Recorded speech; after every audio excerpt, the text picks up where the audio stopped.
ఈ పాటికి రిజైండర్ రావాలి కదా. చిన్న ఆరోపణ కాదు కదా ఇది.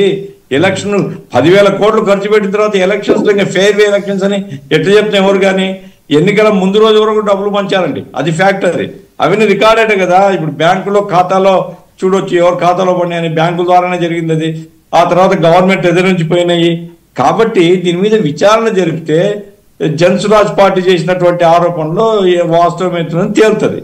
విచారణ జరపకుండా వాళ్ళు ఆరోపణ చేయడం, వీళ్ళు కాదు అని చెప్పడం, దానివల్ల ప్రజలకు న్యాయం జరగదు. కాబట్టి ప్రజాస్వామ్యాన్ని బలపరచాలని కోరుకునే వాళ్ళందరూ ఒత్తిడి చేయాలా ఎలక్షన్ కమిషన్ మీద. 6 నెలల ముందు ఎలక్షన్ నోటిఫికేషనో లేదా డిక్లరేషనో చేసిన తర్వాత గవర్నమెంట్ రెగ్యులర్ ప్రోగ్రామ్స్ తప్ప కొత్త ప్రోగ్రామ్స్ కానీ కొత్త నిధులు ఖర్చు పెట్టడం కానీ ఉండకూడదు అని చెప్తాం మనం. కానీ బీహార్లో ఎలక్షన్ ముందు రోజు కూడా డబ్బులు పంచారు కదా. రెండోది సార్, బీహార్ యొక్క సోషియో ఎకనామిక్ సిచ్యువేషన్ ఏమిటి? వలసలు పోతారు, పేదరికం ఉంది. ఏ రాష్ట్రానికంటే దరిద్రంగా ఉంది ఆ రాష్ట్రం. కోట్ల సంఖ్యలో బయటపోయి పనిచేస్తున్నాను కదా. అంత పేదరికం ఉండేటువంటి రాష్ట్రంలో 10,000 ఒక మహిళకు రావడం అనేటువంటిది